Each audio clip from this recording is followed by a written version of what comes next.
warahmatullahi wabarakatuh. Alhamdulillahirabbil alamin wassalatu wassalamu ala asyrafil mursalin sayyidina Maulana Muhammadin wa ala alihi washabbihi asmin amma ba'du. Yang kita hormati bersama Bapak Ketua Umum Haji Suharso Munarfa, juga Kiai Haji Mustafa Abdul Sirat, ada Habib Ahmad bin Idris Al-Habsyi, Bapak Sekjen, Mas kami Gus Arwani Tomafi, semua pengurus DPB, DPW, dan DPC se-Indonesia. Di sini di pondok kami ada Gus Hakim Hashim, ada Ketua DPC P3, adik saya, Umam, Zaimul Umam, ada Gus Rosid, Sekjen, ada Mbah Wi, ini ada Mbak Janah, masih keluarga semua di sini. Saya diminta untuk tausiah merawat apa ini judulnya apa? Merawat persatuan dengan pembangunan. Sedikit cerita di beberapa polemik keilmuan. Ada satu antitesis bahwa pada akhirnya itu ya yang menjadi akhir dari perjuangan itu diantaranya kemenangan. Di beberapa khazanah yang saya baca, karena keilmuan itu yang saya tekuni. As-sholahiyah atau al-mulkiyah la tunafis sholahiyah. Jadi kemenangan baik dengan bentuk apapun, asal dengan cara yang baik, itu tidak berlawanan atau tidak menghilangkan status kesolehan. Jadi di antara sifat-sifat para nabi itu disebutkan Allah faqad ataina ala Ibrahimal kitaba wal hikmata wa atainahum mulkan azima. Jadi di antara sifat para nabi adalah diberikan mulkan azima. Diberikan kekuasaan yang besar. Tentu besar itu bisa dengan arti menang, tapi menang demi kebaikan. Di sini saya diantaranya pernah menulis Al-Intisar Limadzahibi Syekhina tentang pilihan-pilihan manhaj atau metode Mbah Maimun yang tentu bersanad sampai Wali Songo, juga tentu sampai Rasulullah SAW. Ada khazanah yang selalu dibaca kita di kitab Ihya yang berbunyi Ra'sul Aqli Ba'daddin at-tawaddud ilan nas wastina'ul ma'ruf ila kulli barrin wa fajirin. Jadi setelah akal kita mengantarkan iman kepada Allah Ta'ala, tugas kita sebagai manusia itu berperilaku simpatik at-tawaddud ilan nas, ya. Saya ulang lagi ya. Kita punya akal. Akal kita, kecerdasan kita untuk merumuskan, mengantar kita menemukan Tuhan, menemukan Allah, menemukan Tuhan yang Maha Esa. Kedua, at-tawaddud ilan nas. Akal kita kerahkan, kita pakai untuk supaya kita ini berperilaku simpatik. At-tawaddud ilan nas. Karena awal orang ikuti kita itu kalau simpatik dengan kita. Dulu kita sering dengar cerita-cerita kuno, kalau orang merebut kerajaan itu ya lewat kesaktian. Bahkan cerita-cerita kuno itu kalau antar orang sakti ingin menguasai perempuan yang cantik itu juga adu kesaktian sampai ada yang meninggal. Lalu era modern di seluruh tren dunia itu ditemukan sistem kompetisi yang sehat. Sehingga yang menang itu aturan mainnya ditentukan. Entah dipilih secara mayoritas, entah dengan kualifikasi apa, tapi yang jelas itu dihindari safkud dima, yang namanya pertumpahan darah. Jadi itu yang paling lama yang kita ikuti. Disebut wa'id akhadna saqakum latasfiku nadima'akum. Jadi pertama yang harus kita hindari dalam kompetisi, jangan sampai ada pertumpahan darah. Sehingga di antara kebesaran Sayyid Hasan bin Ali ketika dipuji Rasulullah SAW, inna ibni hadza la sayyidun wa inna Allah ta'ala sayuslihu bi baina fi'atin azimatin. Saya ini, Nabi kalau menyebut tidak cucu tapi anak-anak saya ini la sayyidun, orang yang luar biasa, dan dia akan mendampingkan dua kelompok besar. Sehingga damai ini yang kita cari. Termasuk kalau saya maknai kenapa dulu Mbah Maimun berpolitik. Keluarga kami ya, bapak saya, Pak D. Taifur, Mas Arwani, Sekjen itu juga berpolitik. Itu bukan masalah politik sebagai rebutan kekuasaan, tapi sebagai bahwa kompetisi dengan cara yang menghindari pertumpahan darah. Kita punya cara untuk seni ya, kalau boleh dibahasakan seni merebut kekuasaan tapi menghindari pertumpahan darah. Ini penting. Jadi kata kuncinya itu hindari safkut dima, pertumpahan darah. Karena islah atau musolahah atau berdamai itu adalah sifat yang Rasulullah SAW memuji cucunya atau disebut anaknya yuslihu baina dan azimaten. Jadi bekerja untuk perdamaian itu diantara caranya dibikinlah cara kompetisi yang sehat, mendirikan partai, terus aturan yang menang begini, dan yang kalah harus legowo, terus yang menang dijaga oleh konstitusi itu aturan-aturan yang disahkan oleh kaidah-kaidah usul fikih kita. Terus wastinaul ma'ruf ila kulli barrin wa fajirin. Dan berbuat kebaikan pada orang baik maupun orang tidak baik, fajir. Kita tahu dalam kaidah sosiologi al-insan abdul ihsan, manusia itu pasti budak kebaikan. Jadi kalau ada orang ya bisa baik, bisa buruk, mentalnya belum jelas. Kalau sowan orang baik dimarahin terus, kalau dolan ke orang buruk dijamu, dikasih makan, dikasih kopi gratis, sementara ke orang baik hanya dimarahin. Kira-kira bandulnya kemana? Pasti ke orang yang jelek ini. Karena manusia itu budak dari kebaikan. Al-insan abdul ihsan. Maka dibutuhkan legowo. Orang-orang baik itu juga harus baik. Wastinaul ma'ruf ila kulli barrin wa fajirin, berbuat kebaikan kepada orang baik maupun orang yang tidak baik. Ada sebuah riwayat yang diriwayatkan kitab Sahih itu seseorang yang luar biasa, orang yang baik. Kemudian dia berjanji malam ini mau sedekah. Lalu sedekah itu dikasihkan kebetulan kepada zaniyah, kepada orang yang kurang baik. Geger. Karena orang baik kok bersedekah sama orang yang kurang baik. Tusuddiko ala zaniyatin. Ada yang baca tasoddako ala zaniyatin. Setelah gunjingan belum selesai, malah dia sedekah lagi ke sarik. Sarik itu ya kira-kira maling atau copet. Geger lagi orang baik kok bersedekah sama copet. Ketika gunjingan itu belum selesai, malah dia bersedekah lagi sama al-ghani, orang yang kaya. Geger lagi kan sudah kaya kok disedekah. Lalu di riwayat hadis sahih itu dijelaskan Allah ngapresiasi perilaku orang soleh ini. Lalu logikanya sampai perempuan tadi nakal karena nyari uang. Maka dia tak uang supaya tidak nakal lagi. Sampai copet itu nyopet karena nyari uang. Maka dia tak kasih uang supaya tidak butuh nyopet lagi. Sampai orang kaya tidak mau sedekah karena dia belum pernah merasakan nikmatnya dapat uang yang nggak usah kerja. Terus dia seneng. Terus dia akhirnya membayangkan orang lain juga seneng kalau tak kasih uang tambah lewat apa? Kerja. Artinya begini, jangan kira dulu semua orang soleh itu terus menciptakan komunitas soleh. Enggak. Orang soleh dulu itu punya hati besar untuk berkompetisi mengelola supaya juga simpatik di depan orang-orang yang tidak soleh. Sehingga di antara kelebihan Rasulullah SAW musuhnya saja percaya. Sehingga beliau disebut Al-Amin. Musuh-musuhnya itu kalau titip uang itu sama Nabi. Karena Nabi itu Al-Amin, nggak mungkin khianat. Jadi semua cerita Nabi itu mesti dimulai dari ukuran itu musuhnya saja percaya. Karena Nabi terkenal tidak mungkin ingkar nopo janji. Ini penting saya utarakan dalam konteks Indonesia. Jadi dulu tradisinya orang-orang soleh itu yang ngelola orang yang macam-macam supaya yang tidak soleh itu ikut soleh. Tapi yang jelas tidak memposisikan bermusuhan atau berhadap-hadapan. Ini penting menjadi kearifan bersama. Sehingga di kitab saya ini di beberapa riwayat disebut wastinaul ma'ruf ila kulli barrin wa fajirin. Jadi di antara ciri utama orang-orang baik adalah berbuat kebaikan dengan siapapun atau kepada siapapun.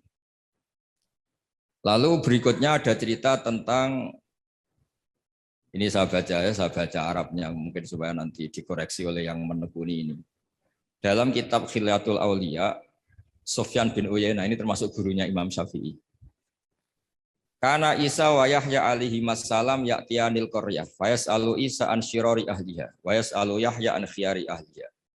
Faqala lahu Yahya lima tanzilu ala syirarin nas, qal innama ana tabibun udawil mardo. Ini dalam kitab Khilyatul Auliya juz 1 halaman 323. Naskah ini saya tulis ketika Mbah Mun masih sugeng dan sering saya konfirmasikan, saya mintakan fatwa istifta ke beliau, minta istirsyad. Nabi Isa itu seperiode dengan Nabi Yahya. Nabi Isa itu bawaannya sering kumpul orang macam-macam. Jadi orang macam-macam itu tidak musuhnya orang soleh, yang jelas. Orang macam-macam itu tidak musuhnya orang soleh. Nabi Yahya itu kalau ke kampung-kampung suka kumpul yang soleh-soleh, karena kumpul orang soleh itu enak, nyaman. Kalau Nabi Isa enggak, beliau itu kumpul sama orang yang macam-macam. Terus ditanya, lima tanzilu ala syirorin nas, kenapa kamu hidup atau membina komunitas yang syirorin nas, orang-orang tidak baik? Terus kata beliau, innama ana tabibun udawil mardo. Saya ini ibarat dokter, di mana dokter itu yang ngobati yang sakit. Jadi kalau kita mau menemukan obat untuk pandemi tertentu, tentu kita meneliti daerah yang jadi sentra pandemi, bukan daerah yang sehat. Tapi apapun itu, yang tekanan kami di sini adalah kita harus punya tradisi bahwa tidak memposisikan saudara kita sebangsa, senegara, karena kondisi berbeda, terus itu posisi kita musuh, itu yang harus kita hindari. Karena kita ini saudara, seiman, kalau tidak seiman ya sebangsa, senegara, kalau tidak ya sekemanusiaan. Sehingga ini penting sebagai dalil ketika Nabi Isa ditanya, kenapa lima tanzilu ala syirorin nas qol innama ana tabibun udawil mardo. Saya ini ibarat dokter, di mana-mana dokter itu yang mengobati orang sakit. Terus ada sahabat yang pilihannya itu tegas. Walhasil saking tegasnya itu ditanya sama sahabat lain namanya Abdurrahman bin Auf, yang keras namanya Sayyidina Umar. Ketika ditanya, Sayyidina Umar jawabnya itu unik. Ya Abdurrahman, wawah laqad lintul linnas hatta khasyitu wa fillah. Summa staddattu alaihim hatta khasyitu wa fi syiddah. Fa'inal makhraj. Faqama Abdurrahman yabki yajurru rida'ah yaqulu biyadihi uffillahum ba'dak. Jadi saya beri analogi ya. Kalau kita punya keluarga yang nakal sekali. Misalnya perempuan yang sering pacaran seenaknya, nakal sekali. Kita sebagai keluarga, sebagai orang tua atau paman atau pak, pokoknya keluarga. Kalau Anda terlalu keras, maka ponakan Anda tidak pernah main ke Anda. Anda tidak punya kesempatan bina dia, karena Anda terlalu keras. Dolan ke Anda aja nggak berani. Tapi kalau Anda terlalu lunak, maka dianggap melegitimasi dia pacaran. Dia main ke rumah kamu dengan cowoknya, tidak kamu tegur, macak yang nggak benar, tidak kamu tegur, pakaiannya seronok, tidak kamu tegur. Maka dia mengira, wah Pak D saya yang kiai membiarkan saya, itu dianggap legitimasi. Jadi kalau terlalu lunak dianggap melegitimasi kebatilan, terlalu keras, orang seperti ini tidak akan bersentuhan dengan Anda, sehingga Anda tidak bisa bina. Sehingga kata Sayyidina Umar, berpikir kayak saya ini susah kan. Saya terlalu keras, juga takut Allah. Sikap ini ditegur Allah, karena tadi kalau terlalu keras tidak punya kesempatan bina. Kalau terlalu lunak saya juga takut ditegur Allah, karena itu dianggap melegalkan kemaksiatan atau kemungkaran. Fa'inal makhraj, sebenarnya kita jadi manusia itu tidak punya banyak pilihan, tidak punya banyak jalan keluar, tidak banyak solusi. Lalu intinya hidup ini kita harus jaga apa ya, jaga perdamaian, jaga apalah. Makanya di sini merawat dengan cara pembangunan, karena Mbah Mun dulu sering guyon. Kadal fakru ayakuna kufran itu kalau beliau nafsirkan fakir itu radoso, fakir itu takdir kan. Sing mari dosa gampang muring-muring kan.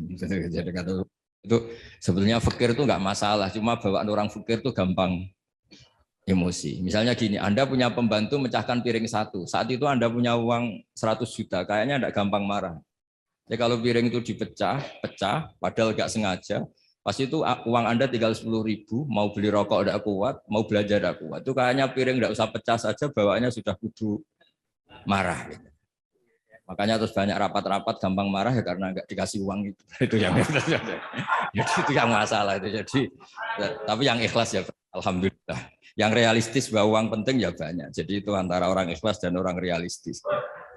Tapi apapun itu dari cerita-cerita di kitab ini atau khazanah-khazanah ini, semua perilaku orang-orang dulu, Nabi Isa, para wali songo, para guru-guru kita, ya utamanya Kiai Haji Maimun Zubair yang didikannya tentu membentuk saya, Kiai Haji Mustafa Akil membentuk semua teman-teman yang alumni, itu tidak ada tradisi menganggap orang yang beda dengan kita ini musuh. Ini penting karena memang bapak saya dulu kalau ngandani saya itu, kiai itu bengkel, nak rawani dandani sepeda rusak, ora usah jadi kiai. Jadi kiai itu bengkel, kalau nggak terima motor rusak ya nggak usah jadi bengkel, jadi dealer saja, jual yang baik tok gitu. Jadi ini penting saya utarakan sehingga sebetulnya memang beragama ya, menjaga kemajmukan, menjaga Indonesia itu harus berhati besar. Yang terakhir ayat yang sering diulang-ulang Mbah Maun itu laisalaka minal amri syai'un aw yatuba alaihim aw yu'adzibahu. Allah yang Tuhan saja menyikapi orang zalim itu pilihannya dua, bisa Allah menyiksa itu wilayahnya Allah karena dia yang Tuhan. Kedua memberi tobat. Jangan-jangan kita menvonis dia buruk kemudian ternyata Allah memberi tobat. Dulu orang-orang yang musuhi Rasulullah yang kita kira su'ul khotimah ternyata banyak yang akhirnya ashabu Rasulillah menjadi sahabat-sahabat Nabi yang luar biasa. Dulu perang Uhud Nabi kalah itu karena panglima mereka itu Khalid bin Walid. Tapi akhirnya Khalid bin Walid itu masuk apa? Islam dan menjadi panglima yang luar biasa. Sayyidina Umar dulu musuhi sekali sama Nabi. Dan dia ketemu Nabi itu mau niat bunuh, tapi itu awal dari dia masuk Islam. Dia mau bunuh Nabi terus ketemu temannya. Kamu kemana? Saya nyari Muhammad. Karena dia merusak agama kita, kata Umar. Tidak usah nyari Muhammad, adik kamu sekarang sudah ikut aliran. Ya, zaman itu disebut ikut agama Muhammad. Setelah ke adiknya, ternyata adiknya baca Quran sama suaminya. Kemudian itu menjadi awal Islamnya Sayyidina Umar. Kita tidak pernah tahu. Awal Islamnya Umar itu setelah ingin mencari Nabi, ingin membunuh Nabi. Tapi ketemu temannya, terus diingatkan adiknya sudah Islam, dijemput, kemudian malah akhirnya dia masuk Islam. Khalid bin Walid itu dalam banyak khazanah disebut, dia masuk Islam itu karena melihat orang Islam kalah. Dia dengar-dengar, ya memang dengar, kalau Rasulullah itu pesan jangan pernah kamu keluar dari gunung. Setelah turun dari gunung, akhirnya orang Islam kalah. Itu Khalid bin Walid terus dia awalu, kata beliau, pertama yang menjadikan saya Islam itu gara-gara peristiwa itu. Ini orang luar biasa. Sahabatnya saja kalau melanggar aturannya ditegur Allah, diberi sanksi. Apalagi orang lain. Terus dia kepikiran akhirnya masuk Islam. Jadi Mbah Mun berkali-kali bilang, Allah yang Tuhan saja, yang otoritas segala di tangannya itu, kemungkinan memperlakukan orang zalim itu bisa memberi tobat atau menyiksa. Kenapa semangat kita hanya membayangkan orang zalim itu disiksa, padahal bisa saja Allah memberi tobat. Begitulah yang dilakukan Rasulullah SAW ketika melihat orang yang sangat buruk lah perilakunya sama Rasulullah, Nabi malah berdoa, wa mahdi qaumi fa innahum la ya'lamun. Doakan kaum saya ya Allah karena mereka seperti itu karena tidak tahu. Jadi saya mohon ya merawat untuk kemajuan, merawat kemajmukan untuk kemajuan itu ya kira-kira gitulah. Orang kalau hak kemanusiaannya tersampaikan, hak-haknya sebagai warga kesampaian, hak-hak sebagai warga negara juga kesampaian. Insya Allah disuruh atau diminta melaksanakan kewajiban juga mau. Kita tidak perlulah tahu urutannya, diberi haknya dulu baru diwajib-wajibkan apa diwajib-wajibkan dulu baru diberi haknya. Itu nanti kalau debat terus selesai. Yang jelas saya mohon semuanya biasa mendengar. Saya sering ditanya, Gus kok jarang datang di rapat-rapat penting. Saya mesti bilang analogi gini, kalau ada menteri rapat ketahanan pangan, ya bagus. Tapi yang Pak petani-petani tidak usah rapat nanam padi, itu sudah di atas rapat tuh. Karena barokahnya nanam padi otomatis ada ketahanan apa? Pangan. Daripada rapat terus tapi nggak pernah nanam padi.